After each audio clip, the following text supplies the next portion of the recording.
Então a gente tem uma liberdade de poder negociar, de poder de fato entregar valor. Pô, você imagina se aquele funcionário que ganha 5 mil e que nos custa 9, se você pudesse entregar os 9 para ele. Eu acho que o Brasil ele penaliza demais quem produz e ele penaliza demais o trabalhador. Só não falam.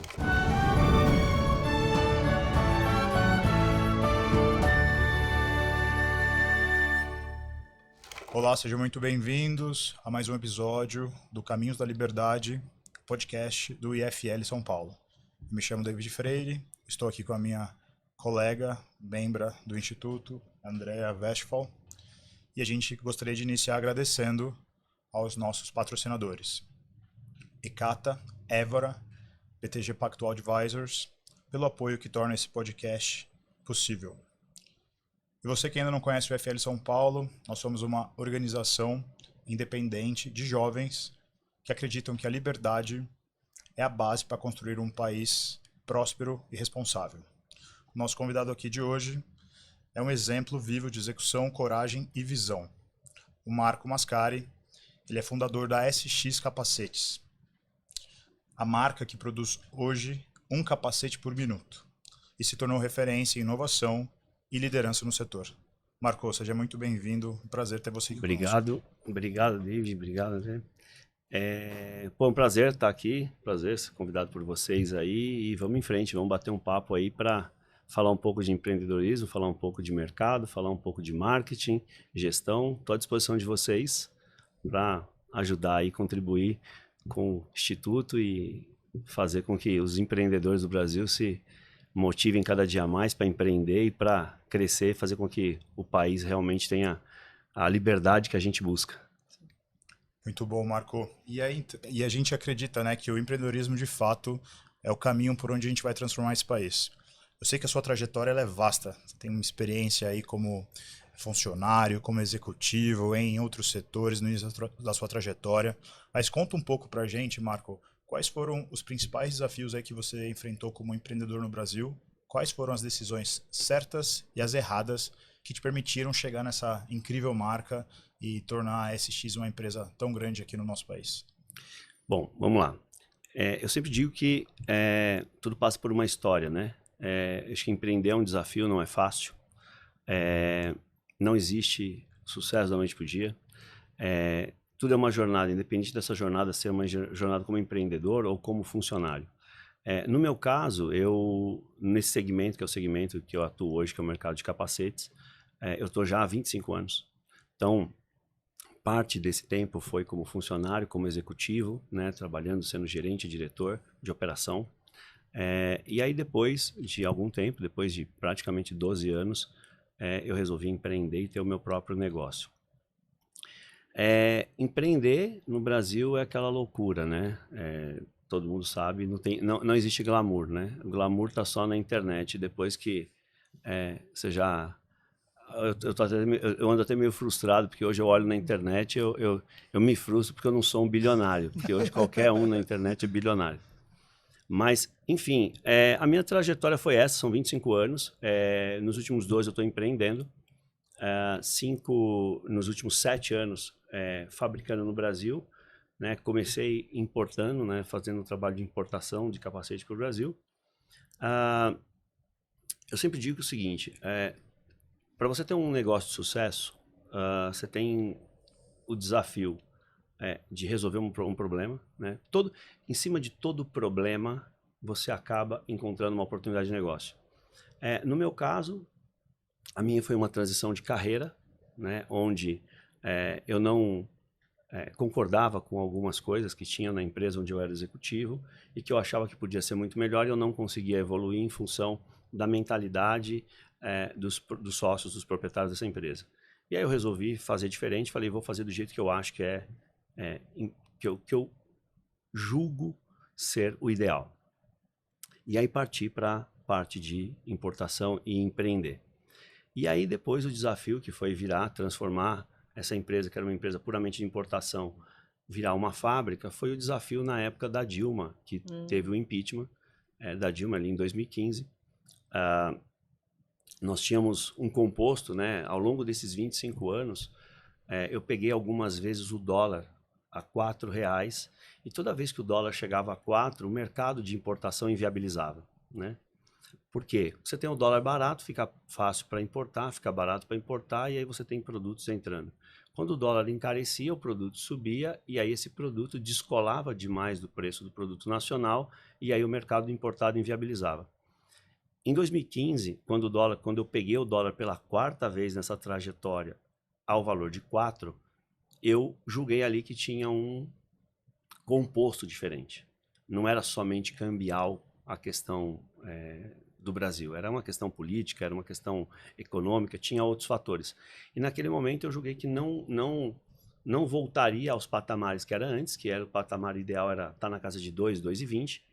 E aí falei, bom, eu preciso de uma virada. Então, quando você vê ali você decide empreender, você tem que partir de empreender para resolver algum problema. Resolver algum problema de alguém, de uma comunidade, de um país, enfim. Você tem que achar uma solução de um problema. É ali que está a oportunidade, é ali que está o dinheiro. E nesse caso foi o momento econômico que se juntou com algumas visões que eu tinha de mercado. Então, eu tinha a visão do mercado de que o mercado brasileiro de capacete não produzia produtos de qualidade, assim como eram os importados. Eu tinha um momento econômico que não era favorável para o importado. Então, quando eu comecei a juntar aqueles fatores que eram negativos, que era produto no mercado que poderia ser melhor, uma situação cambial que inviabilizava o negócio do ponto de vista da importação, foi aí que eu decidi fazer uma fábrica no Brasil, mas uma fábrica com moldes diferentes, com um formato diferente do que já existia no Brasil, do que já era feito há anos, né? Então, foi aí que eu resolvi que inovar, trazer tecnologia de fora, criar um produto brasileiro com as características do produto importado, fabricar de fato um produto 100% no Brasil, porém com uma tecnologia vinda de fora, uma vez que eu vi que não tinha tecnologia no Brasil. O Brasil nunca usou desenvolvimento e tecnologia para construir os produtos que fabricavam aqui. Eram sempre ou produtos que eram descontinuados fora, que aí esses produtos que eram descontinuados fora, que eram produtos já ultrapassados, se compravam esses projetos para poder produzir aqui, ou eram feitos engenharia reversa de algum produto que já tinha sido sucesso no mundo e se copiava, na verdade, algum produto que já era sucesso. Então não existia uma engenharia, não existia um design propriamente com as características do Brasil. Então eu acabei juntando o fator negativo, que era o político, econômico, cambial, com a oportunidade de fazer algo que já não se fazia no Brasil. Então existia ali, de fato, uma dor de mercado, que era produto, uma dor de mercado do meu negócio, que era o fator cambial, e que daria para se solucionar através de uma fábrica buscando essa tecnologia. E Marco, uma coisa que nessa história me chama a atenção é porque você sempre esteve ali na operação, na distribuição, e você se viu num momento onde você de fato agora tinha que montar uma fábrica. Como foi para você essa busca desse conhecimento, essa experiência de fato manufaturar o capacete? Bom, do ponto de vista de conhecimento de produto, eu tinha conhecimento de produto porque eu já tinha muitos anos trazendo produto e entendendo o mercado brasileiro. Então, eu já entendi um pouco do que o mercado brasileiro comprava. Um outro fator que foi interessante, que na linha do tempo do meu trabalho, ajudou também a eu poder empreender, foi que eu já havia importado para o Brasil várias marcas. Então, eu conhecia por dentro de algumas marcas internacionais como cada uma delas pensavam. Então, um exemplo, quando você trabalha numa Volks, você não consegue entrar dentro de uma Chevrolet. Quando você trabalha na Fiat, você não consegue entrar dentro da Volks. E eu tive a oportunidade, com as marcas internacionais, que são as principais marcas do mundo, eu tive a felicidade de trabalhar em empresas que trouxeram essas marcas para o Brasil. Então eu tive a oportunidade de participar de desenvolvimento, de estar nas fábricas. Então eu entendi de cada uma delas como elas pensavam design, como elas pensavam fabricação, como elas pensavam tecnologia. Então eu consegui juntar, no final, muita experiência, tanto na parte de marketing, construção de produto, design de produto e como eles pensavam essas características de construção através das fábricas que eles tinham. E aí, quando eu fui para o lado de desenvolver produto e desenvolver fábrica, basicamente eu usei 2 critérios. Primeiro, produto. Produto, eu fiz um benchmark com todas as marcas que eu havia trago para o Brasil. Eu peguei os principais produtos, os que tinham sido mais vendidos historicamente. Então eu mapeei esses produtos por marca e fui buscar entender o porquê que aquele produto havia sido sucesso naquele momento do lançamento.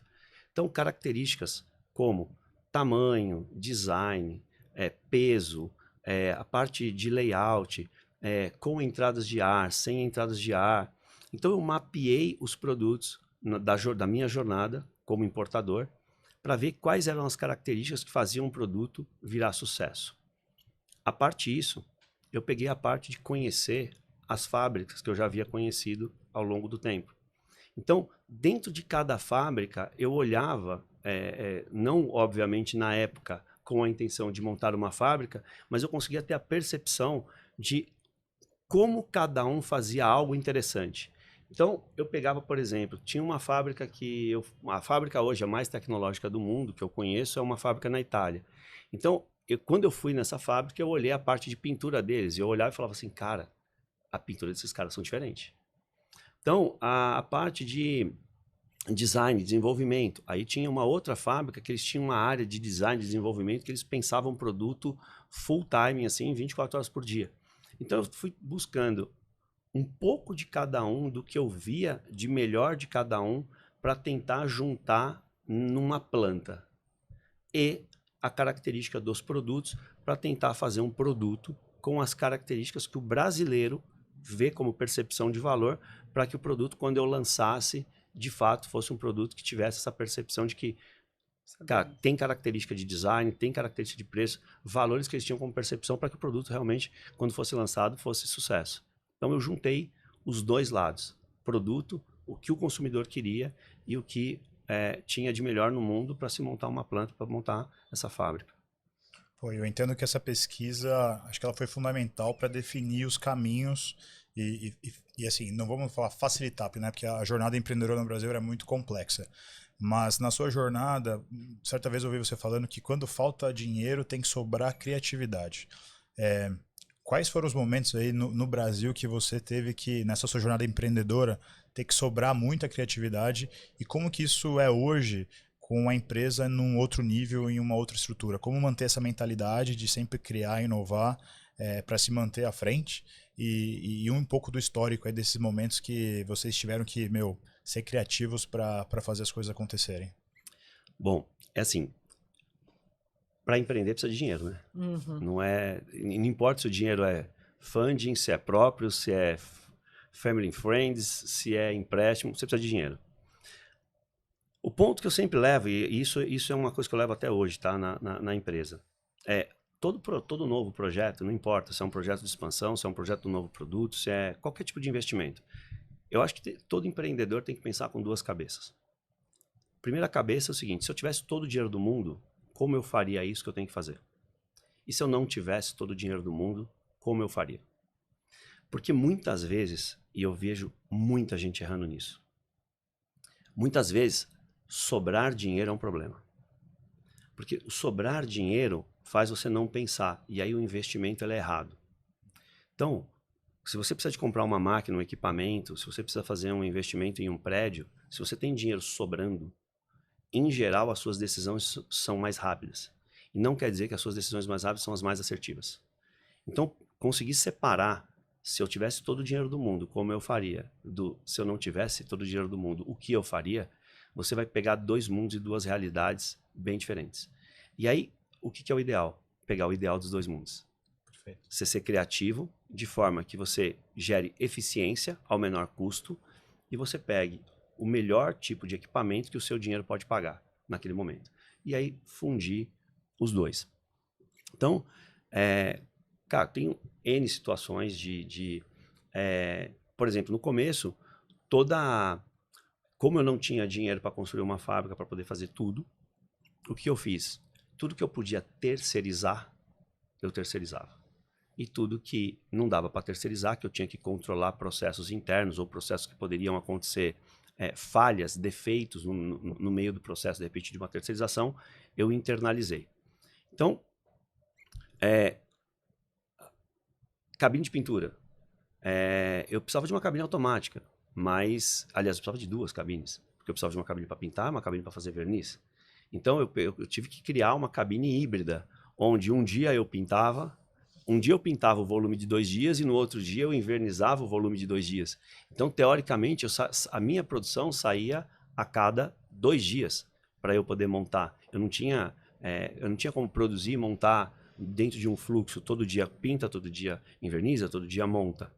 Então, é nesse sentido que você acaba tendo que usar a criatividade porque faltou dinheiro. Sim. Então, você tem que buscar essas oportunidades de economizar e, ao mesmo tempo, dar a solução que algo que precisava de muito investimento daria, né? E você conseguir solucionar isso com pouco. Então, tem várias formas aí que... um exemplo é o marketing, né? Eu vou dar um outro exemplo que eu lá atrás, quando a gente foi construir marca, uma das vezes que eu fui construir marca nova, né? Eu introduzi muita marca no Brasil. Eu não tinha verba de marketing, né? Então, a verba de marketing era limitada. Então, eu precisava tornar a marca conhecida. E como era uma marca nova, existe uma rua aqui em São Paulo que chama General Osório. Essa rua é a rua que tem... é um centro de venda de motopeça. Então, ali era o meu principal ponto, né? A minha principal região de venda do produto. E aí, em geral, ao longo da rua, na calçada, tinha aqueles vendedores de adesivo, que vende adesivo. Então, na época, você tinha as principais marcas. Você tinha a Oakley, Red Bull, que os caras tinham aqueles tabuleiros com os adesivos ali para vender. E aí eu peguei, na época, fiz um monte de adesivo.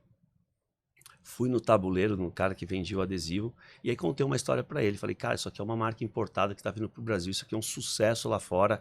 Cara, eu vou dar uns adesivos para você vender pra galera. E se a galera perguntar o que é essa marca, você pode falar que é uma marca de capacete importada, que arrebenta lá fora, e que, cara, bota no teu tabuleiro aí, porque eu preciso que todo mundo conheça a marca. Então, no final do dia, o que eu fiz? Uma marca era totalmente desconhecida no Brasil. Eu coloquei no meio de um monte de marcas que eram consolidadas, que as pessoas pagavam para poder pegar um adesivo, para grudar na moto, grudar no capacete, grudar no baú. E eu fui lá e coloquei o meu adesivo para o cara que estava recebendo aquilo de graça, que ele ia vender por R$1. Ou seja, ele ia ganhar dinheiro com o meu produto que eu estava dando para ele. E, ao mesmo tempo, eu estava vendendo um produto que, do nada, ia começar a aparecer os adesivinhos nos baús. E, de fato, isso a gente começou a enxergar, começou a aparecer em baú, em capacete, em moto, os adesivos aparecerem em tudo que era lugar. Mas isso aí é o fruto da criatividade de você falar, cara, eu preciso tornar a marca conhecida, e a forma que eu tinha de fazer isso naquele momento era ancorar a marca que não tinha relevância nenhuma às outras marcas que estavam sendo vendidas ali. Então, esses são exemplos aí de que você faltou dinheiro, você precisa dar um jeito de arrumar a criatividade. Que quando você pensa o Brasil, né, ele é mestre em criar momentos onde você tem que recalcular a rota. Exato. Então, não sei se você pode compartilhar com a gente algum momento, assim, dentro desse processo aí do empreendedorismo, onde teve alguma legislação nova, algum empecilho novo que foi criado que você teve que contornar aí utilizando a criatividade. Isso tem o tempo todo, né? Na verdade, quando a gente olha... Eu acho que hoje grande parte do tempo do empreendedor... eu digo que existem fases, tá? Existem várias fases. E se eu for dividir, tentar ser um pouco didático, eu digo que tem 3 tipos de empresa, né? Vamos dividir assim. Você tem a simples nacional, você tem a lucro presumido, você tem a lucro real. E é independente de questão de eficiência tributária, hoje o país ele acaba dividindo isso por faixa de faturamento, né? Então, cada momento da empresa tem um desafio, né? Então, desafio de legislação. Cara, a tributação muda toda hora. Nós estamos aí agora há 3 meses de entrar na nova legislação tributária. E a gente perde, sei lá, talvez uns 30% do meu dia, do meu mês, da minha semana, é a gente trabalhando, buscando eficiência tributária, né? Para que a gente consiga economizar de forma segura. Mas, assim, eu já passei, por exemplo, por mudança de legislação de certificação. Por exemplo, produto que na época não era certificado, que aí mudou completamente, os produtos passaram a ser certificados. E aí você tem uma característica de construção do produto. Quando passa a ter certificação, legislação própria, você tem que mudar a característica do produto. Recentemente eu tive isso foi até foi vantajoso para a gente. Eu sou a única fábrica hoje do Brasil que tem a própria fábrica de viseira, né? A maioria das fábricas hoje ou compram de um terceiro ou importa a própria viseira para poder montar os produtos. E aí, eu lá atrás, há 5 anos, faz exatamente 5 anos que eu montei essa fábrica, né? É uma fábrica dentro da fábrica, praticamente é isso, porque são características completamente diferentes de produção, construção, etc. Existia pendente junto ao Inmetro. O Brasil certificava o capacete, mas não certificava a viseira, né? Então, você vendia um capacete que passava no Inmetro nos testes de impacto, mas a viseira não era certificada. Ou seja, se a viseira tivesse distorção, o capacete passava. E aí, isso vinha se arrastando há muito tempo, vinha em consulta pública há muito tempo. E aí eu fiz um investimento para poder fazer a fábrica, em um momento que eu falei, cara, daqui a pouco isso aqui não vai mais prorrogar. E aí foi exatamente o que aconteceu. Eu fiz um investimento, passou ali 2 anos depois, de fato a lei entrou em vigor, e aí nenhuma fábrica no Brasil tinha a fábrica para poder fazer as viseiras com base na certificação. E aí virou aquela correria, e vários deles me ligando, você não consegue fabricar para mim? Enfim, acabei dando soluções, ajudando eles a dar a solução para poder certificar o produto. Mas, assim, o Brasil é isso. O Brasil, a gente vai estar sempre à margem de uma novidade, né? Nem o passado é certo, né? Como a frase do economista, exatamente. No Brasil, até o passado é incerto. É muito isso. E Marco, falando um pouco de como manter uma mentalidade, né, forte como empreendedor para suportar tudo isso, né? E especialmente no mundo de hoje, você mesmo comentou um pouco, né? Você fala, pô, hoje só eu que não sou bilionário nas redes sociais, todo mundo é bilionário, né? Então... Tô frustrado. Então, tô frustrado. Então, assim, como não deixar a frustração superar a sua vontade de empreender, não te fazer parar ou desistir, para continuar sempre crescendo no mundo dos negócios, dado esse contexto desafiador do Brasil? Bom, eu acho que primeiro é renovando a ambição, né? A gente tem que sempre estar sempre renovando a ambição. E aí a ambição ela pode ser várias coisas, né? A ambição não quer dizer dinheiro, né? Você pode ter a ambição de ter paz, né? A ambição de trabalhar menos, a ambição de comprar um carro, de comprar uma casa, enfim. Eu acho que renovar a ambição é muito importante. E aí eu procuro ter as minhas ambições renovadas anualmente. E aí eu planejo sempre a minha mentalidade de crescimento e de objetivo e do que eu busco para minha vida dividido em 1, 2 e 5 anos. Sempre divido dessa forma. Então, tudo que eu sei que eu consigo realizar dentro desse ano, eu desenho tudo que eu busco, coloco dentro do meu ano.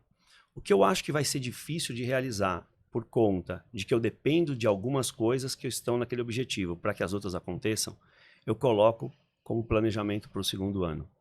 E eu coloco uma meta maior do que o que eu busco para os 5. E aí, anualmente, eu venho revisando e fazendo com que essas ambições elas venham se moldando a cada ano. Então, eu tenho esse ano, 2025. Eu vou acabar 2025, eu vou ver tudo que eu cumpri de meta desse ano. O que eu não consegui cumprir, eu vou rolar para 2026, junto com as de 2026 que eu planejei em 2024. Junto tudo, faço meu planejamento do ano seguinte, jogo para mais 2 e empurro a de 5 para os próximos 5. Então, eu acho que é uma forma que eu uso e que assim, tem dado certo para mim, de criar, ao mesmo tempo que eu crio ambições, eu não alongo demais a expectativa do algo maior. Porque, de fato, a gente precisa de pequenas realizações no dia a dia. Porque se você coloca algo maior, algo muito grande lá para frente, e o tempo vai passando e as coisas não vão acontecendo alinhadas com o que você busca de objetivo grande, a tendência é que você comece a perder o ânimo em buscar essa meta maior. A partir do momento que você vem construindo as suas metas, dando os checks e comemorando essas pequenas realizações que vão fazer com que seu ano se cumpra e que você esteja em busca ali do maior, do algo maior, eu acho que isso faz você ir se alimentando no ano a ano. Então, quando você tem ali um plano de 5 anos, quando você olha para frente, você fala 5 anos é muito, né? Mas se você olha para trás, você fala assim, cara, passou 5 anos, já fazem 5 anos, né? Então, você estabelecer as metas anuais e ir rolando, né? Tentando, e é cíclico, né? Não é que eu fechei um ano e falo, pô, isso aqui é isso que eu quero para esse ano. À medida que as coisas vão acontecendo, os seus desejos, inclusive, vão mudando. Pode ser que no teu terceiro ano, aquela tua meta do ano 0, você fala assim, isso aqui já não é mais a minha meta, meu sonho grande, né? O teu sonho grande mudou. Então, as coisas vão mudando, vão se transformando. Então, eu acho que mantendo objetivos de curto, médio e longo prazo, mas muito bem divididos e alcançáveis, isso é legal.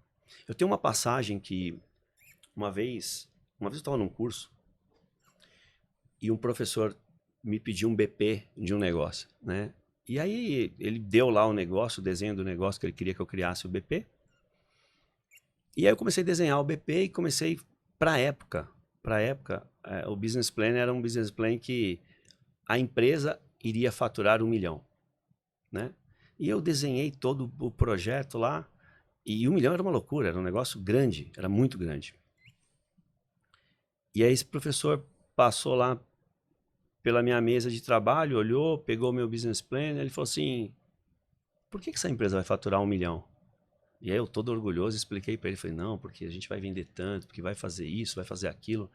E ele falou assim, e por que ela não vai faturar 5? Aí eu, cara, você tá louco? Eu estou fazendo um negócio para 1 milhão, você quer que eu faça um negócio para 5? Não tem, 5 é impossível. Ele virou e falou para mim o seguinte, falou, cara, faz o seguinte, faz esse BP para 5. Se você acertar 40%, você já faturou 2 milhões, é o dobro do que você ia faturar. Então faz para 5. Então, ou seja, no final do dia, é mentalidade. Eu estava fazendo um BP achando que era super grande para 1 milhão, quando na verdade, de fato, ele falou, cara, faz um para 5, se você acertar 40%, você dobrou. Exatamente. Entendeu? Então, o sonho grande é meio isso. Você precisa, de fato, enxergar onde você pode chegar, dividir muito bem, mesmo que pareça uma loucura no primeiro momento, mas se você não sonhar grande, se você não fizer algo relevante, você vai ficar sempre com aquele negocinho pequenininho, sempre na mesma faixa ali se é o que você busca, né? Porque tem muita gente também que não busca, eu não quero crescer, tem muito empresário, eu acabo vendo muito empresário falando, eu não quero mais crescer. Não é que não quer crescer, é que o crescimento chega uma hora que é tão difícil você passar uma determinada barreira que aí é onde o empresário fala assim, melhor ficar do jeito que eu tô. Tá bom, tá quentinho aqui. Tá bom do jeito que tá. Muito bom. Muito bom. Marco, por exemplo, acho que um dos grandes desafios de qualquer empreendedor também é pessoas, gestão de pessoas, é conseguir trazer essa cultura do empreendedor, de querer fazer acontecer ali para o time. Como você lida com isso dentro da sua empresa? Como você consegue fazer a sua cultura, os seus valores permearem dentro da equipe? Então, eu estou passando exatamente nesse momento justo por um momento de transição nesse sentido, né? Nós crescemos muito. Hoje somos direto, nós somos 320. Nossa. Só que nós temos empresas coligadas que tem mais, que aí hoje, só com as coligadas, aí já passaria chegaria a quase 500. Então, o que nós estamos fazendo hoje? Nós estamos criando uma nova, redesenhando toda essa parte de código de cultura, né? Porque cultura, no final do dia, é tudo aquilo que você permite, né? Uhum. Então a gente está redesenhando, de fato, todos os valores que... Você pode, no final do dia, você colocar uma placa na parede com todos os seus valores, é legal, mas tem que praticar. Então, a gente está de fato trazendo ali, se teríamos 10 valores, o que são, de fato são fundamentais, o que de fato é relevante para a empresa. E aí, esse código de cultura está sendo redesenhado, porque hoje, gestão de pessoas é muito difícil. Né? Eu digo hoje que eu não tenho um RH, eu tenho uma empresa de recrutamento de pessoas. Essa que é a verdade. Né? Para você manter hoje 300 pessoas, 300 e poucas pessoas ativas, com turnover, com tudo que acontece, um RH não suporta. Você tem que ter uma empresa de recrutamento. E, à medida que as coisas vão acontecendo, também tudo vai se transformando. Né? Então, por que nós estamos passando por esse novo código de cultura? Porque as coisas de fato mudam. Quando a gente começou lá atrás, que nós éramos em 13. Nossa. 13. Quando você está em 13 pessoas, não existe cultura. Existe bora fazer. Bora fazer. E aí, à medida que as coisas vão caminhando, você vai transformando. Então, hoje, isso tem que estar muito claro. O que eu sempre busco na empresa é fazer um processo de melhora contínua. Tá? O que nós crescemos demais nos últimos anos, né? Então, o ano passado nós crescemos 109%. Nossa. Esse ano nós vamos para um crescimento de mais de 50%. Então, o que acontece? Isso é um problema dentro de uma empresa. Isso é uma empresa. Porque uma empresa que fatura 10 milhões não é a mesma que fatura 50 milhões, que não é a mesma que fatura 100 milhões. Os skills das pessoas são diferentes. Então, você precisa, de fato, passar por um processo de reciclagem. E muitas vezes, esse processo de reciclagem, ele é dolorido. Porque tem muitas pessoas que você gosta dentro do processo e que ela está numa determinada posição que ela não tem mais condições de estar naquela posição porque ela não tem os skills, não tem as habilidades para suportar a quantidade de responsabilidade que ela tem que assumir. Exatamente. E aí você vive várias situações. Você tem uma pessoa que é uma líder de um setor ou um líder de um setor, que você vai ter que trazer uma pessoa com mais skills, com mais capacidades para ser chefe dessa pessoa.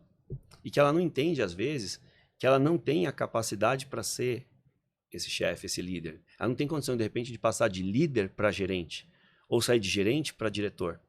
Então, isso, de fato, é um desafio, principalmente hoje, que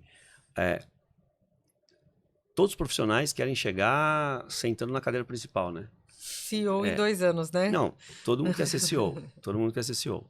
Então, é difícil, é de fato um desafio, mas o principal é o empreendedor conseguir ter essa leitura de que eu tenho uma pessoa que é capaz de assumir a responsabilidade sobre esse departamento, sobre essa área ou pela empresa como um todo, ou trazer uma outra pessoa que atenda. A empresa, eu vivi e vivo isso. A empresa, ela se torna maior que qualquer pessoa dentro da empresa. Uhum. Quando a empresa cresce, e hoje nós não somos grandes, né? Dentro do que é considerado no mercado, nós somos uma empresa média. Mas uma empresa média, como nós somos hoje, ela precisa de muita gestão. Então, nem eu na empresa sou insubstituível. E eu sempre falo, assim, ninguém aqui dentro é insubstituível, nem eu. Nem eu. Se amanhã eu morrer, como é que faz? Exatamente. Então a empresa tem que estar preparada para poder cada área assumir o seu papel.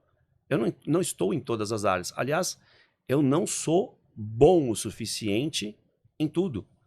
Existem áreas que eu sou bom, porque a minha característica faz parte da minha trajetória, foi no que eu me especializei. Mas tem áreas, eu não sento na cadeira do RH e falo, agora eu vou contratar. Não é a minha skill.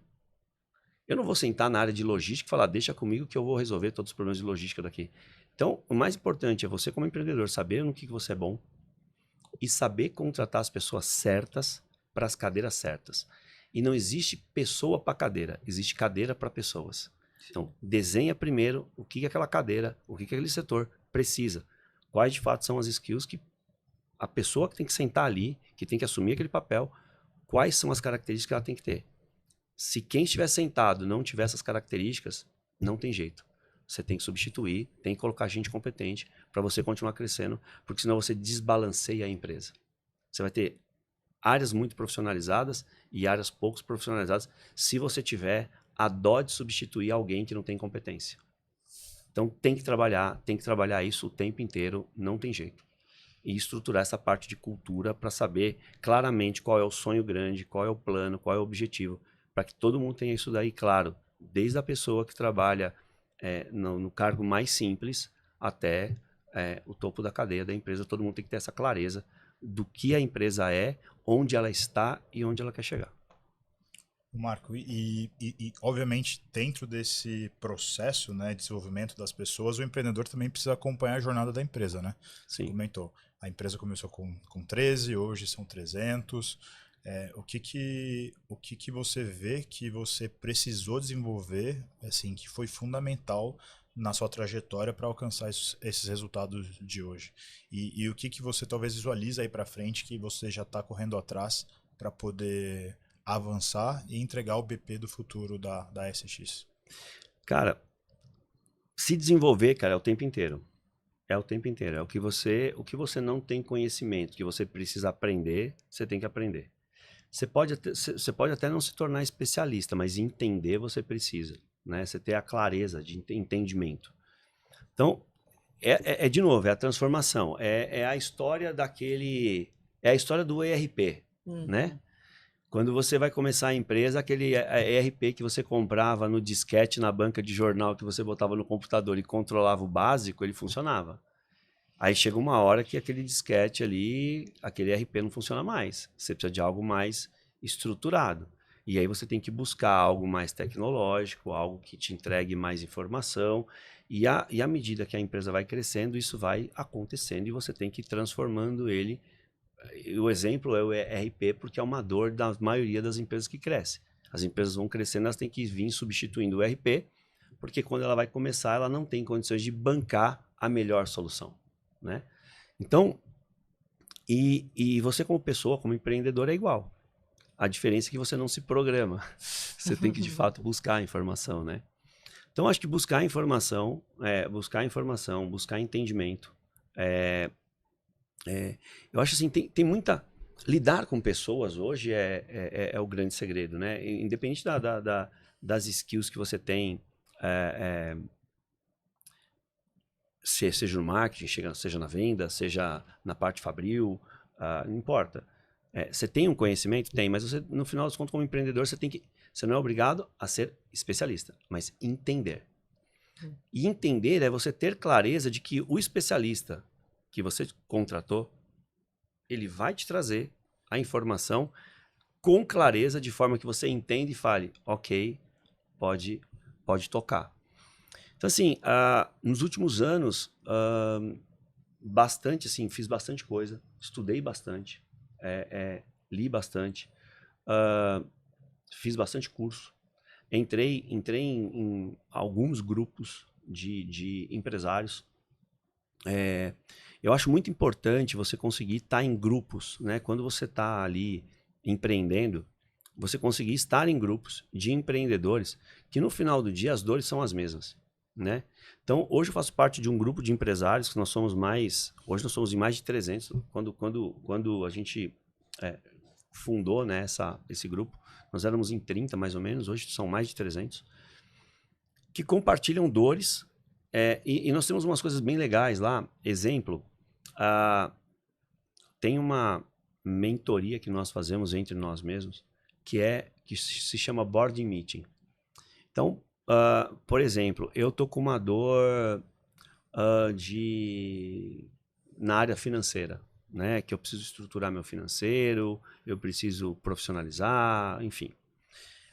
Eu coloco a minha dor pro grupo, coloco quais são as minhas principais questões, e aí esse grupo que já passou, as pessoas que passaram pelos mesmos problemas e que já estão nessa outra fase, elas se juntam para poder debater, discutir com você as suas dores e te entregar ali algumas soluções, alguns caminhos que você possa tomar para poder evoluir nessa área.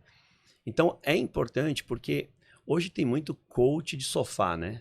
É o coach de sofá, nego contando história de tipo, ó, lê esse livro, leia esses 5 livros que te transformará a sua vida. Cara, desculpa. Quem vive no dia a dia, quem vive na prática, no final das contas, na teoria, a prática é outra, né? Invertido a história. Então, eu acho que conviver com empresários que vivem as mesmas dores, os mesmos momentos e poder compartilhar também é bem importante para você continuar evoluindo e também para não se frustrar, né? Porque senão, no mundo de hoje, do jeito que a gente recebe a informação, você olha e fala assim, só eu que sou incompetente, só eu que não sou bilionário, todo mundo é melhor que eu, né? Então, você conviver com pessoas que também estão no dia a dia, que também estão igual a você, que às vezes você é a solução, às vezes a pessoa está com uma dor no marketing que você já superou. E você vai lá e fala para a pessoa, cara, faz assim, assim, assim, a pessoa fala assim, nossa, como eu não pensei nisso? Não pensou, porque a gente faz a gestão de um nível de informação gigantesca no dia a dia e acaba que aquilo que você sabe que é uma dor, mas não é a sua prioridade, você não pensou e é por isso que você não tem a solução. Então, compartilhar assim como como existe o EFL, né? Compartilhar essas dores aí e você ter pessoas que são genuínas, né? Na informação, genuínas e conseguem compartilhar é muito importante.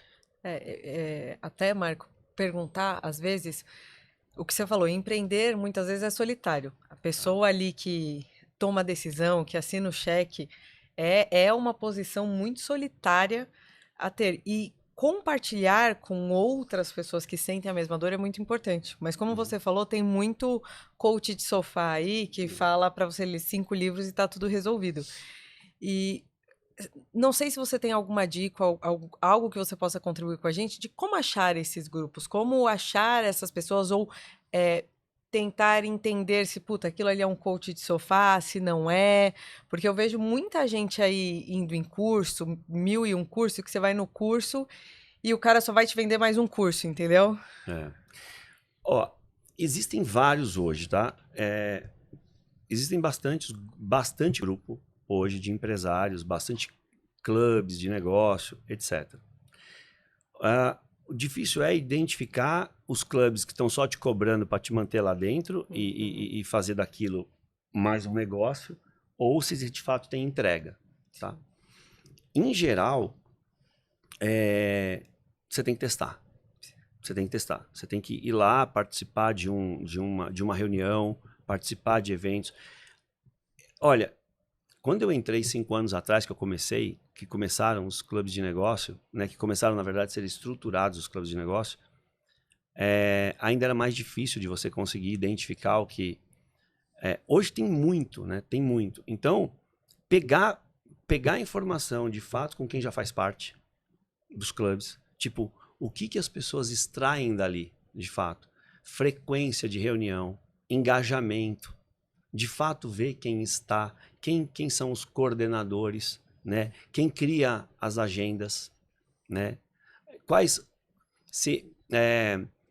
são de fato os pilares? Porque tem clube, por exemplo, existem clubes que são mais voltados para o educacional. Então, ou seja, você vai participar do clube, você está lá mais ouvindo palestra. Ou seja, você ouve palestra, você pega o conhecimento da palestra e você chega na segunda-feira na empresa, você não sabe nem como aplicar, né? Então, eu acho que olhar esse lado, se ele é voltado para o educacional ou se eles entregam alguma forma de aplicabilidade, né? Existem já outros clubes que ficam voltados muito mais só focado no network. E aí, isso daí é a coisa mais chata que existe para mim. Porque você entra para um clube que o foco é se relacionar, e aí você entra para dentro de um clube e tá todo mundo querendo te vender coisa, querendo saber o que você faz para saber o que pode te vender. Né? Então, eu acho que assim, primeiro você tem que identificar qual é a sua principal dor. Para que você precisa de um grupo de negócio? Eu preciso de um grupo de negócio porque eu preciso aprender, porque eu preciso do educacional, porque eu acho que eu cheguei num limite aqui que eu preciso aprender e ter gente melhor. Então, identificar a tua necessidade primeiro. E aí, depois que você identificou essa necessidade, onde você tem fraqueza, você buscar um clube que tenha esse fit. eu sou um corretor de imóveis. Cara, você tem que fazer network.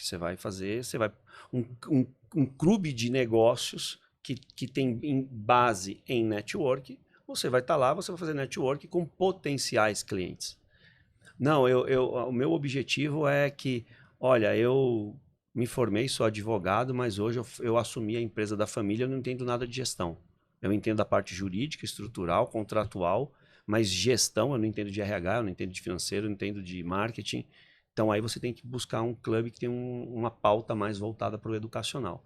Então saber filtrar e encontrar esses clubes com base no que você precisa e não no que você acredita que eles podem te oferecer. Que o grande erro é esse.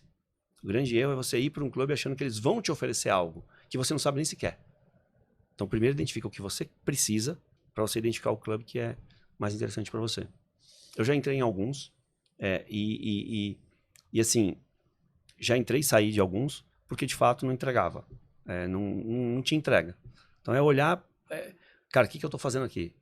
Estou perdendo meu tempo. É melhor eu estar onde de fato tem entrega que eu posso executar no dia seguinte. Eu venho para uma reunião, eu vou para um board meeting, eu vou para... E é muito louco isso. Um board meeting não serve só para você aprender. Quando você está ensinando, você também aprende. Muito. Porque existem, por mais que você de repente já esteja, por exemplo, eu já estou com minha área de marketing profissionalizada, eu estou num board meeting ajudando uma pessoa que tem problema lá e eu sou parte da solução. Você vai ouvir pessoas que vão dar solução para a pessoa que levantou a mão, que nem você havia pensado. E aí você fala, cara, isso eu não pus em prática. E aí você chega no dia seguinte, você fala, pô, cara, vamos mexer nisso aqui, porque isso aqui tive um insight importante. Então é legal para quem de fato tá no dia a dia do negócio. Não esse papo de livro aí, livro e podcast é legal ouvir, é legal ler, mas quem viveu sabe como é. Você não fica só na teoria. Não fica só na teoria. Tem que colocar a mão na massa e muita mão na massa, né?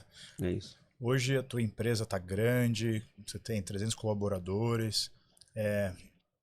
Muitas vezes o empreendedor, até olhando de novo, né? Esses papos de internet, eles é vendido muito obviamente, você tem gestão, você profissionaliza, você consegue manter uma certa distância do negócio, mas até onde dá hoje, na sua visão, para o dono ficar longe do negócio ou acompanhar ali de perto? Quanto que isso é factível dentro do que você acredita, Marco? Cara, depende do negócio. Se você tiver um negócio SaaS, tá fácil. Agora, se for um negócio que você produz, vende, faz marketing, entrega, não dá. Não dá. Então, assim, vamos lá. Você falar para mim, eu tenho uma empresa com nível de gestão que me permite eu não precisar ir na empresa. Na linha do tempo, você vai ficar ultrapassado. Porque se você não vai na sua empresa, você não vai entender o que está acontecendo. E aí, na linha do tempo, o que vai acontecer é que a tua empresa vai ficar igual. E só de ficar igual, você já está ficando para trás. Então, não tem jeito. Não existe. Em todo e qualquer lugar da empresa pode e deve ser melhorado. Entendeu? Pode e deve. Então, esse papo de, eu não vou na empresa, de sexta eu não trabalho. Cara, na boa, esse final de semana eu sentei com uns amigos, estava almoçando com eles, e aí um amigo meu falou assim, de sexta-feira, aquele papo, né? Frase feita. Sexta-feira, depois do meio-dia, quem tá na empresa ou é desorganizado ou tá duro. Eu falei, cara, então eu sou os dois. Eu tô duro e sou desorganizado. Porque se eu precisar estar na sexta na empresa, eu vou estar. Não tenho o que fazer. Eu vou estar. Porque a empresa está dependendo de decisões, de coisas que é o meu papel. Agora, se você não tem papel na empresa, você realmente não precisa ir. Agora, cara, não importa, você é CEO. O que você é na empresa? Você é chairman? O que você é na empresa? Você tem um papel, caramba. E esse teu papel tem que ser cumprido. Entendeu? Não importa se o papel tem que ser na sexta. Cara, isso é uma idiotice. Então, não tem essa, cara. Não importa o seu negócio, você tem que ir na sua empresa, você tem que estar na sua empresa, você tem que entender. Você tem que entender do cara, do teu funcionário, do teu colaborador, o que ele precisa, que você pode ajudar ele. Esse é o mínimo. Cara, o que eu posso te ajudar? Tem alguma coisa aí que você está dependendo de mim, que eu posso destravar? Cara, faz isso na sua empresa. Entra no teu setor de compras e fala para o seu comprador, para sua compradora, fala assim, viu? Você está com alguma dificuldade de comprar matéria-prima aí com algum? Passa aí, vamos passar aqui nossos 20 principais fornecedores. Como é que está o prazo aqui? Como é que está o desconto aqui? Como é que está a entrega aqui? E aí ele vai falar para você, fala, cara, que eu estou tendo dificuldade de entrega. Eu compro, eles nunca cumprem prazo. Cara, se você ligar e falar, deixa eu falar com o dono, você resolveu um problema que o seu funcionário não vai resolver. Não vai Esse é o teu papel. O teu papel é resolver o problema que o seu funcionário não tem acesso e que você tem acesso. Então, eu posso sim não ir na empresa o dia que eu decidi que eu não vou, porque eu tenho um compromisso, porque eu vou viajar, porque eu resolvi tirar 3 dias, ou 4, 5, 10 de férias. Agora, dizer que eu tenho uma empresa e não vou, cara, então eu comprei ações e estou só recebendo dividendo, né? Comprei ações na bolsa, eu tenho um negócio, sou sócio de um negócio, mas não depende de lá, né? Porque... Então, é isso. Para mim, não existe esse papo de não vou na empresa. Pegando esse gancho, hoje, sei lá, a gente ouve muito aí em mídia, em rede social, que o CEO, ali o empreendedor, ele tem que estar 70%, 80% do tempo dele focado no estratégico, que ele não tem que se preocupar com o chão de fábrica. Eu sinto que não, que quando você foca só, você tem que focar no estratégico, você tem que focar aí no planejamento, mas Sim. quando você vai ali para o chão de fábrica é onde você identifica os reais problemas. Qual a sua opinião aí sobre essa nova frase, assim, podemos dizer, de efeito que está chegando por aí? Então, na verdade, assim, vamos lá. Papel. O que é o CEO? Esse papo de CEO, cara, isso é para empresa de Bilhões. cara, que já está estruturada, profissionalizada, que é outro nível. A realidade nossa não é essa, cara. Cara, vai falar da Vivo, tem CEO. Você vai falar da Suzano, tem CEO. Cara, na boa, numa empresa familiar você vem falar que tem CEO na empresa? Desculpa. Você até faz o papel do CEO, porque é uma das suas atribuições.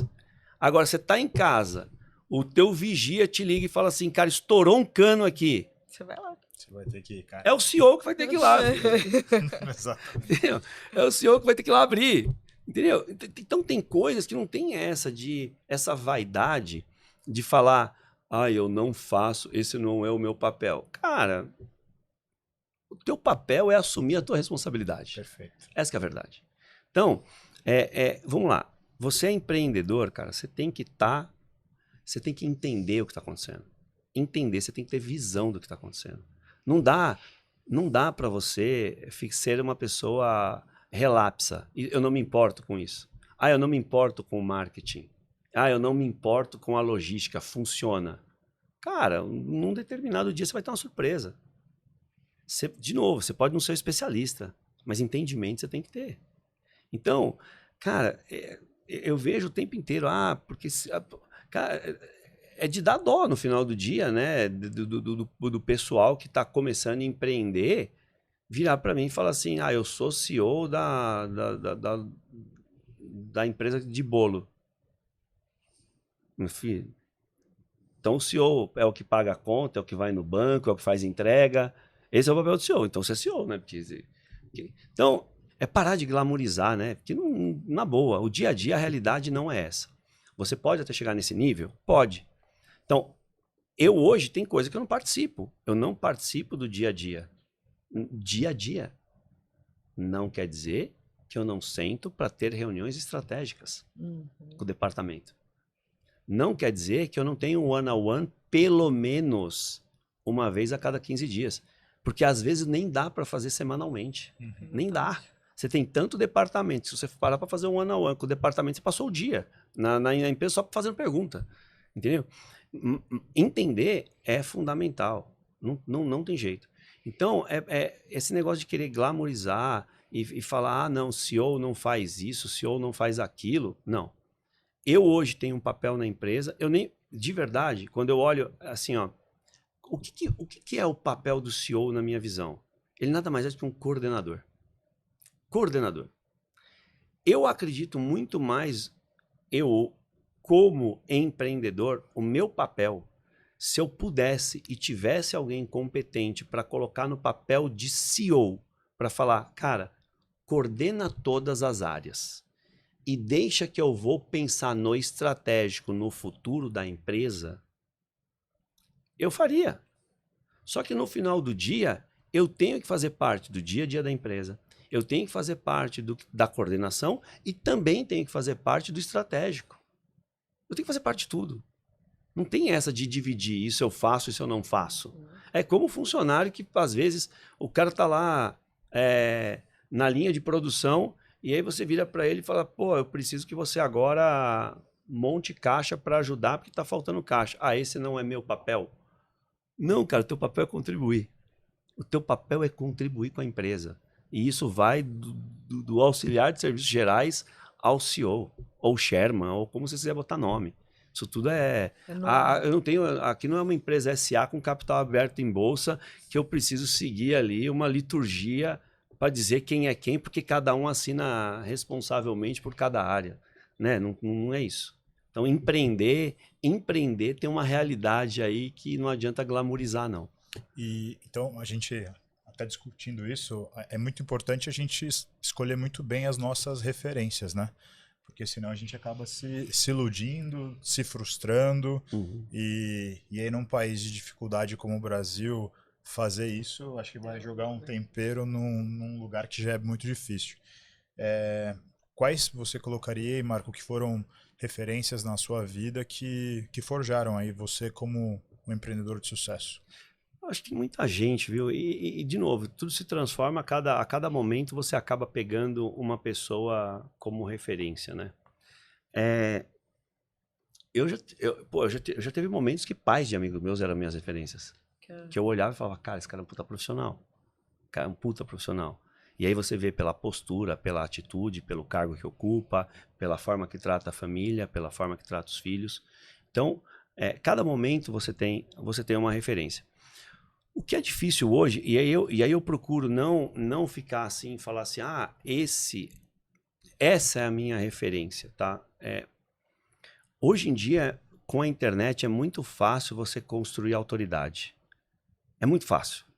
Assim, eu já tive mais de 100 influenciadores e grande parte dos influenciadores do digital, eu sei como trabalha, eu sei como constrói, como leva a informação, porque na verdade a informação que te entregam não é como ela de fato é como eles querem que você perceba a informação, né? Então eu acho que assim, a referência hoje não é uma pessoa ou uma empresa. Na verdade, eu acho que há tempos eu tenho essa mentalidade, tá? De, primeiro, onde eu quero chegar, o que eu quero que a empresa seja e o que eu quero ser. Porque também não existe nada absoluto. Não existe uma empresa que é perfeita. Não existe uma pessoa que é perfeita. Então, assim como um board meeting, eu acho que você ter a referência do que você quer ser como empresa e ser como pessoa, você pegar e buscar referências onde você extraia o melhor de cada um para você se formar dessa forma e falar, cara, é isso que eu quero ser, é nisso que eu busco. Assim como... E eu tenho essa referência do sucesso, que é quando eu olhei e falei, cara, eu tenho 10 modelos de capacetes que foram sucesso. O que é o melhor de cada um para eu juntar em um produto só? E aí eu peguei um produto que ele se tornou sucesso na largada. Por quê? Porque ele tinha o melhor de todos.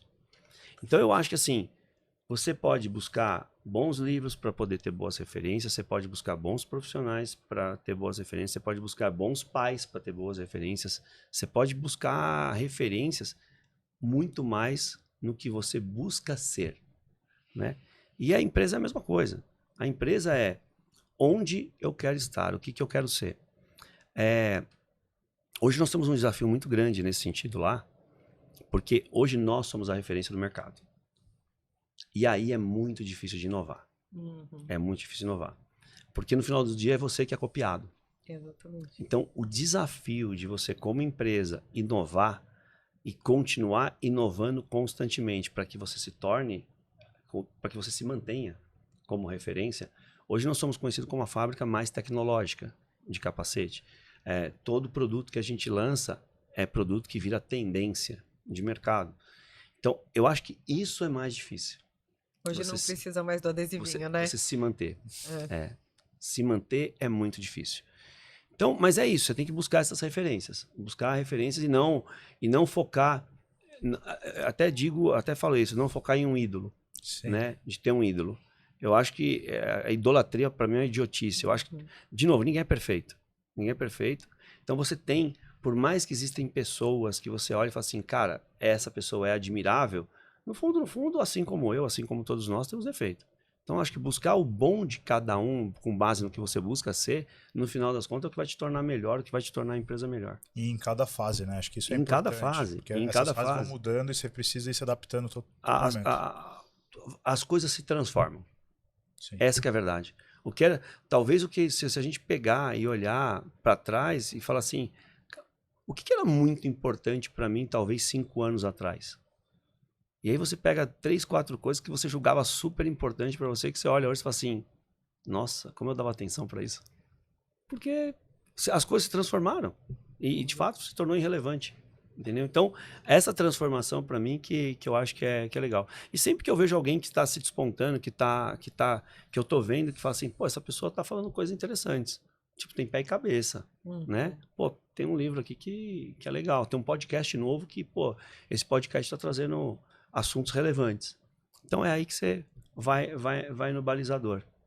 Eu pelo menos uso isso para a gente continuar evoluindo.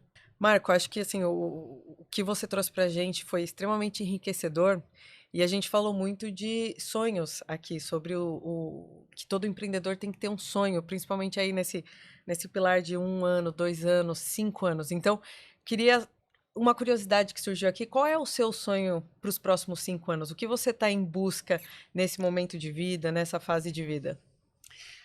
Bom, a gente está agora passando por um processo, né, de expansão. Eu tenho basicamente os 5 anos da empresa não está muito desenhado. Na verdade, eu estou muito focado no 1, 2. Muito focado no 1, 2. Porque se eu for pensar nos 5 anos, já não é mais uma... eu já entro muito mais no lado de aquisição, que é algo que eu não queria. Eu não gostaria de entrar no mercado de aquisição de outras empresas. Então a gente fez um plano de expansão. Hoje a gente fabrica 32, 33 mil unidades mês. Estou fazendo hoje a fábrica mais tecnológica ainda do que essa que a gente tem. Estamos construindo uma fábrica com 60 mil metros quadrados de área, uma planta fabril de 17 mil. Nós vamos fabricar 100 mil capacetes mês. Esse é o objetivo para os próximos 2 anos. Então, a gente já vira o ano já produzindo mais ou menos em torno de 50 mil para objetivar chegar no final do ano já produzindo 100 mil. Para você ter uma ideia assim, só de números, para você ter uma ideia, hoje, por exemplo, o B2C nosso, ele vende 1 capacete por minuto, mais ou menos. Né? E eu fabrico, né? Hoje eu fabrico, por exemplo, pintura, a gente pinta 1 capacete a cada 14 segundos, né? E no horário normal, fabril. E aí a gente está multiplicando a fábrica, né? E fazendo as coisas acontecer, cara. Os números são surreais, assim. A gente vai ter que pintar 1 capacete a cada 7 segundos. Isso não que seja 1 a cada 7 segundos, mas a quantidade que se pinta durante 1 minuto dividido pela quantidade acaba dando 7 segundos cada um. Então a gente está trabalhando nessa parte de expansão da fábrica. Eficiência, né? Trabalhando muito essa parte de eficiência. Uma coisa que a gente não falou, mas é uma coisa que eu acredito muito. Empreender, principalmente quem está começando, né? Principalmente quem está começando tem muito o lado de se apaixonar pela ideia, né? Então muitas vezes a gente tem conhecimento sobre um determinado segmento, sobre um determinado setor, e a gente vai empreender, e a gente vai empreender apaixonado. E aí o apaixonado é acreditar que tudo vai dar certo. Eu já há algum tempo eu procuro mapear tudo que pode dar errado. É muito mais sobre o que pode dar errado. Porque quando você se apaixona pelo negócio, você acha que tudo vai dar certo. Então, quando você começa a olhar e fazer muito, muito, muito o papel de, assim, advogado do diabo, mensageiro do apocalipse. Por quê? Porque quando você não pensa no que pode dar errado, o que dá errado te surpreende e normalmente você não está preparado. E aí você pode não estar preparado financeiramente, você não pode estar preparado com backup, você pode não estar preparado por um funcionário que saiu, que era o seu confeiteiro principal e você perdeu ele. E aí aquele sonho de você ter aquela melhor fábrica de bolo vai por água abaixo porque o melhor confeiteiro foi embora. Então, eu chamo isso na empresa hoje de seguro, né? Então, para todo movimento que a gente vai fazer, ou tudo que a gente faz e que está dando certo, eu tenho que parar para olhar para aquilo e falar assim, e se isso parar? E se isso der errado? E se esse funcionário sair? Quais são os impactos? Porque aí você mitiga os possíveis erros. E é crucial, na largada, você fazer essa análise, né, do que pode dar errado. Então, assim, hoje, tendo já um pouco mais de maturidade nessa parte fabril, já sabendo que a gente passou por alguns erros, que teve que fazer, teve que fazer aquele teste AB de tipo, puta, eu não sei se vai funcionar, vamos ver se vai dar certo. Hoje, nessa nova planta, a gente faz de uma forma muito mais estruturada, de uma forma muito mais planejada. E aí você tem que ter essa análise do lado, cara, se eu tivesse todo o dinheiro do mundo, como eu faria, sem o dinheiro, como eu vou fazer.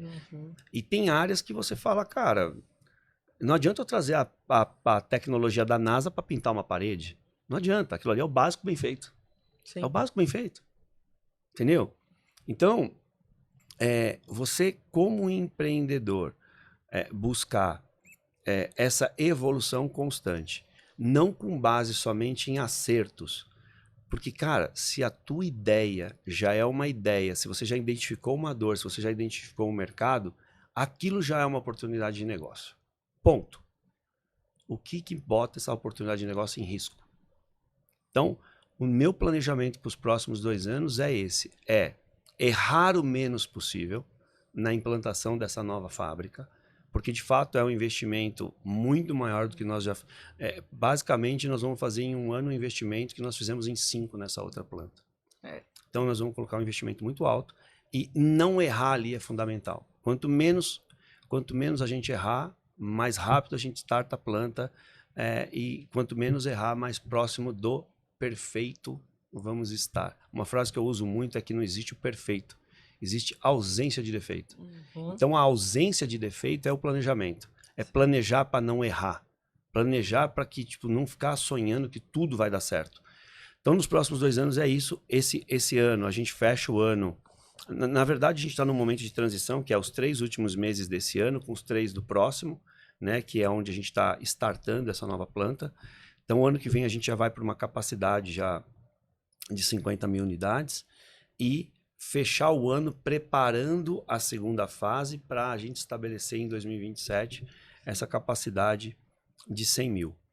E aí é buscar eficiência, né? Eficiência operacional, eficiência na parte de custos, envolve desafio de desenvolvimento. Você imagina que assim, você fabricar 30 mil unidades, você tem que ter um nível de desenvolvimento de produto. Para 100 mil unidades, o teu nível de desenvolvimento de produto é outro. Você tem que ter muito mais pessoas desenvolvendo. Nós vamos lançar marcas novas. Nós vamos ser 3 marcas agora, não só uma. Enfim, tem desafio ali, desafio tá tendo. Não tá faltando. Não, desafio tá tendo. Esse papo de não trabalhar na sexta nos próximos 2 anos não é comigo. Não de sexta e sábado. Comigo não vai rolar. Eventualmente aos sábados. Se precisar de domingo, e se o cano estourar no domingo, eu tô lá também, tá lá. não tem problema. Ô Marco, e a gente falou bastante de dificuldades, né, que o Brasil coloca sobre o empreendedorismo. Obviamente tem muita oportunidade também. Mas se hoje você tivesse o poder, né, de destravar alguma coisa no nosso país para o empreendedorismo florescer e gerar aí transformação na nossa sociedade, por onde você começaria destravando o nosso país? Olha, eu acho que o que facilitaria muito a vida, não só do empreendedor, mas do trabalhador, até para poder acabar um pouco com essa do nós contra eles, né? Porque quem empreende, quem é o patrão sempre é o mal da história e o funcionário é sempre o explorado, né? Então eu acho que assim, eu acho que uma nova reforma trabalhista seria muito importante para dar clareza de fato de quanto custa um funcionário, né? Quanto custa um funcionário, essa liberdade do funcionário poder negociar de fato quanto vale a hora dele, né?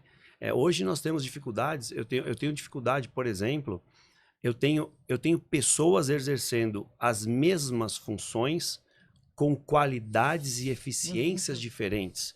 E eu não posso valorizar quem faz a entrega, porque se eu valorizar quem faz a entrega, no entendimento da lei, eu estou penalizando quem não entrega. Então, eu não posso aumentar o salário de quem merece, porque senão eu tenho que pagar bem para quem não merece.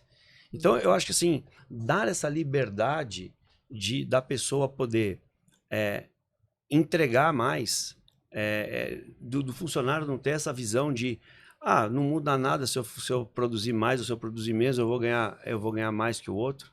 E aí o que não está produzindo desmotiva quem vai produzir. Então, assim, se tivesse uma lei trabalhista que nos desse a liberdade da meritocracia, de pagar bem quem merece, de pagar bem quem produz, eu digo lá na empresa o seguinte, vale para mim quem mais desata nó. Então o melhor desatador de nó ganha mais. É simples assim, você desata mais, você resolve mais problema. Então tem que de fato valorizar. E se você está confortável desatando essa quantidade, tá tudo certo. Você vai receber pela quantidade que você desata. E aí, eu acho que a lei trabalhista, ela dá uma visão muito ruim, né, pro um funcionário. Eu tive uma situação, e aí eu vou colocar esse paralelo para ver como é brutal a história. Eu tinha um funcionário, eu não vou lembrar dos números agora, mas são números mais ou menos assim. Eu tinha um funcionário que ganhava R$3.500 lá na empresa. E aí um dia ele virou para mim e falou assim, pô, Marco, eu precisava de aumentar meu salário, né? Pô, tô precisando ganhar mais, enfim, casei agora, etc, etc. Você vê que eu tô entregando o trabalho e realmente ele estava entregando. E aí, pô, eu lembro que eu fiz eu lembro que assim, a referência era, ele ganhava 3.500, ele falou, cara, se você me pagar 4.200, para mim já melhora.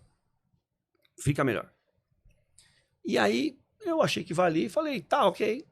Então tá bom, vou te pagar 4.200, vamos embora, vamos continuar, vamos seguir, vamos trabalhar. E aí, a faixa do imposto de renda do cara mudava.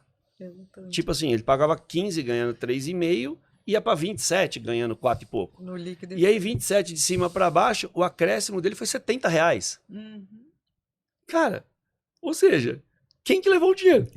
Eu não levei, eu tô pagando mais para ele, eu tô pagando mais imposto e efetivamente ele recebeu R$70 a mais. Então a gente tem uma liberdade de poder negociar, de poder de fato entregar valor. Pô, você imagina se aquele funcionário que ganha 5.000 e que nos custa 9, se você pudesse entregar os 9 para ele. Perfeito. E ele tomasse a decisão se ele ia fazer o plano de previdência dele, ou se ele ia investir num terreno, numa casa para a aposentadoria dele. Cara, ele poderia ter muito mais renda. Sim. De fato. Então, eu acho que o Brasil ele penaliza demais quem produz e ele penaliza demais o trabalhador. Só não falam. Exatamente. Só não falam. As pessoas não têm a percepção de quem é o verdadeiro vilão, né? É porque elas não veem quanto sai, elas não veem não têm essa percepção. no salário no final do mês. Então isso para mim é o maior absurdo, sabe? Eu já tive oportunidade, já tive empresa nos Estados Unidos e, cara, é por hora. Você paga por hora. E aí você tem pessoas fazendo o mesmo trabalho, só que você tem uma pessoa que ganha $8 a hora e você tem a outra que ganha 12 a hora. E detalhe, se o cara quiser trabalhar 15 horas por dia, ele trabalha. Eu não posso pagar hora extra a mais do que a legislação permite. Exatamente. É quase que dizer assim, olha, você quer trabalhar, mas eu não vou deixar você ser bem-sucedido. Eu não vou deixar você ganhar dinheiro suficiente para você ter liberdade. Você não consegue. Exatamente. É absurdo. É absurdo. Absurdo. Então, essa parte das leis trabalhistas hoje, para mim, fora a indústria que vira essa indústria de processos trabalhistas, sem pé e cabeça, sem, sabe? De fato, ter um olhar, o que a gente pode fazer para melhorar. Eu acho assim, país que tem muita lei, na verdade, não quer crescer. Eles te regulam. Quanto mais eles te regulam, mais você perde a vontade de avançar, de empreender, de fazer a coisa crescer. De fato bem... É impeditivo, né? É impeditivo. Então, eu se pudesse mexer alguma coisa assim que faz sentido, tributação da empresa, você paga. No final do dia, a tributação sobre a empresa, você vai pagar e ele vai passar pelo... Vai para o serviço, vai para o produto. É natural, faz parte da composição.